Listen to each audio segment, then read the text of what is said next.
You're listening to the AFTERBUZZ TV network, now the largest new media platform on the web, and your #1 source for after-show entertainment.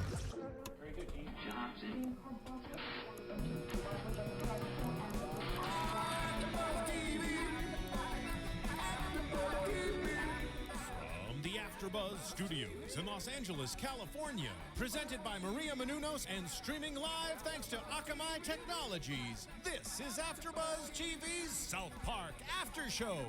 We'll break down tonight's episode and get you all the latest news and gossip. And now, another post-game wrap-up show for your favorite TV show. It's AFTERBUZZ TV South Park After Show. All right. Well, that wasn't worth 2 weeks. No.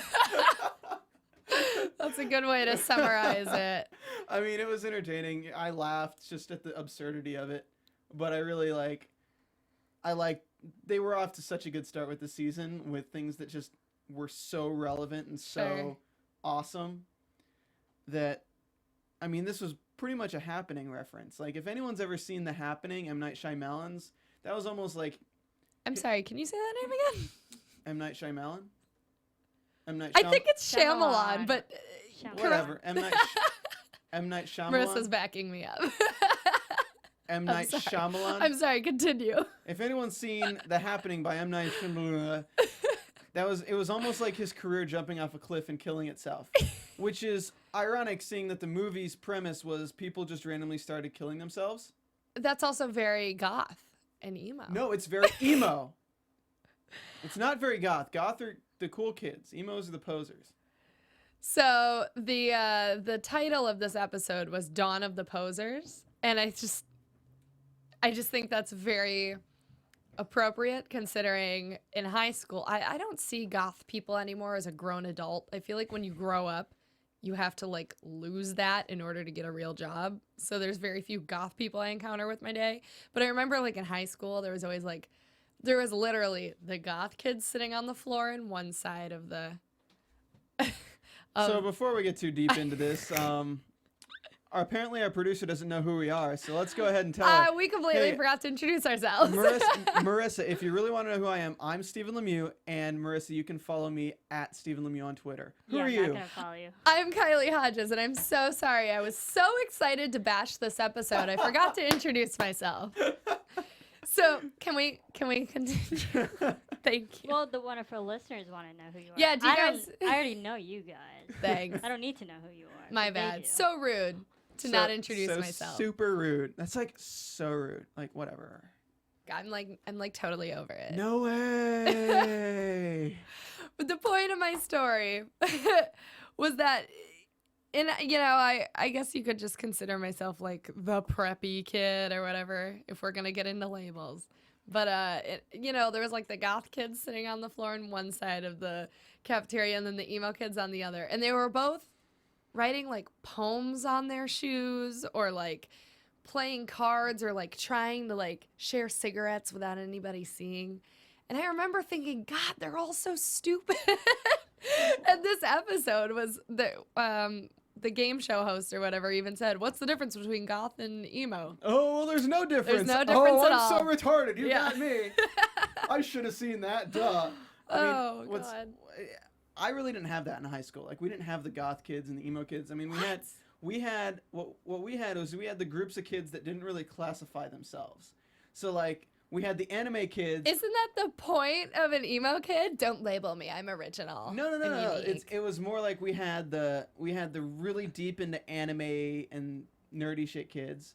And then we had the really, really deeper who like actually wore all the black clothing, but they were never emo or anything. But they said they did wear the My Chemical Romance or My Scientific Relationship shirts and things like that. So at the same time, you look at them, you're like, okay, you're emos. But then you ask them, like, no, I just like manga and I like anime and stuff like that. And it's like, I'm not bashing it, but like the people who literally wear the chains and the black clothing and wear the fake animal tails, like the furry crap, like that's a thing.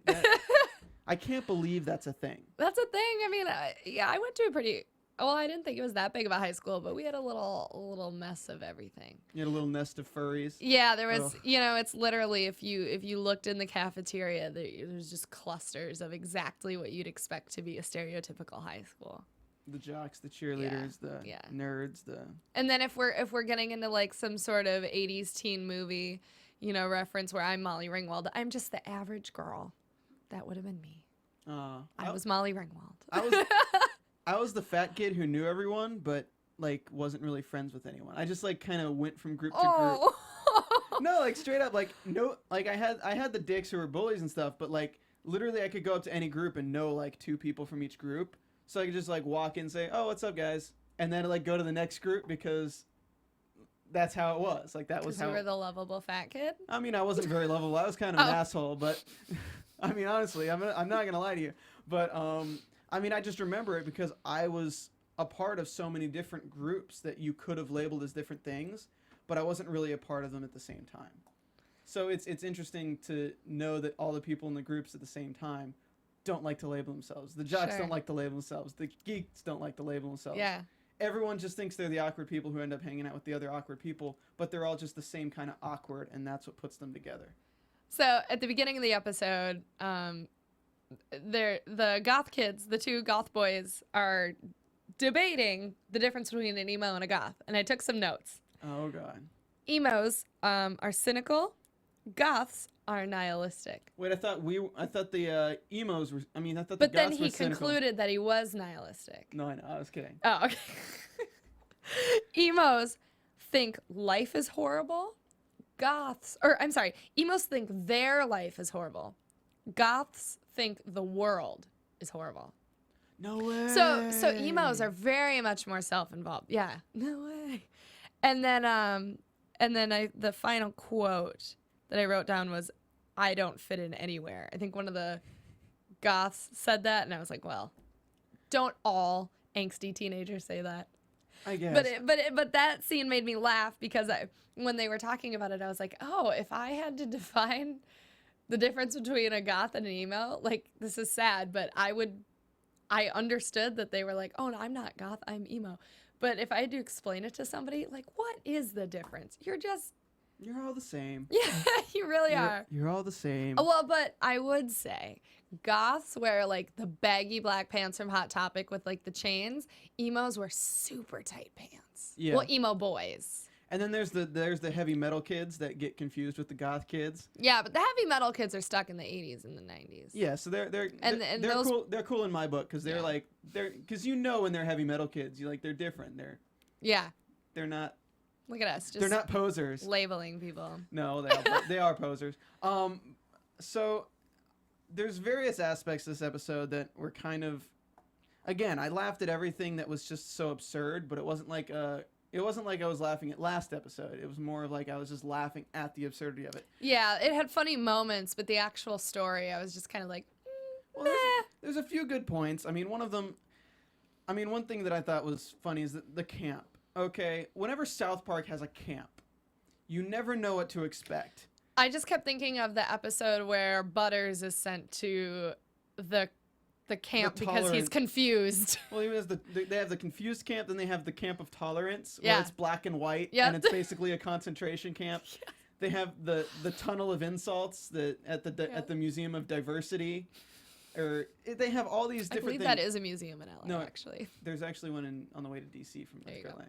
Yep. Yeah, I laughed every time I drove past it. But there's all these things that I was just like, okay, so they're going the camp route. What's going to happen?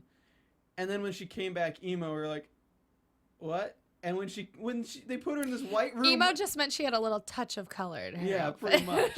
But when like the floor opens, it's like filmed Hostel style. And then the floor opens and you're like, uh-oh. And I think it's a pineapple, and it's just a fucking plant in a pot that just vibrates. Yeah. Like a snake. I'm like, what? Yeah. What? Yeah. Exactly. Where do they come up with this shit? I've been saying that for years, but seriously, like... I mean, was it the 17th season, right? Yeah. Okay. I mean, you gotta run out of ideas eventually. Look, I gotta say, this episode really feels like it was made the same way they think Family Guy is written, with the fucking manatees and the goddamn idea balls. Because literally it's like goth versus emo, plants the happening.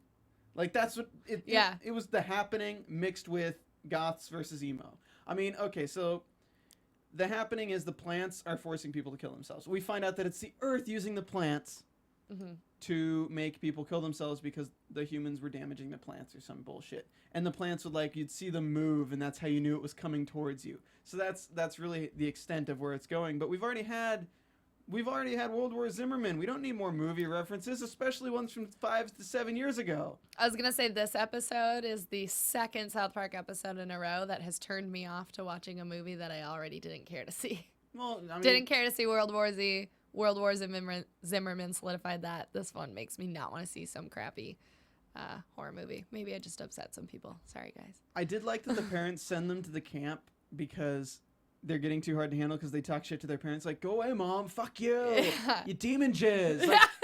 Like so gross.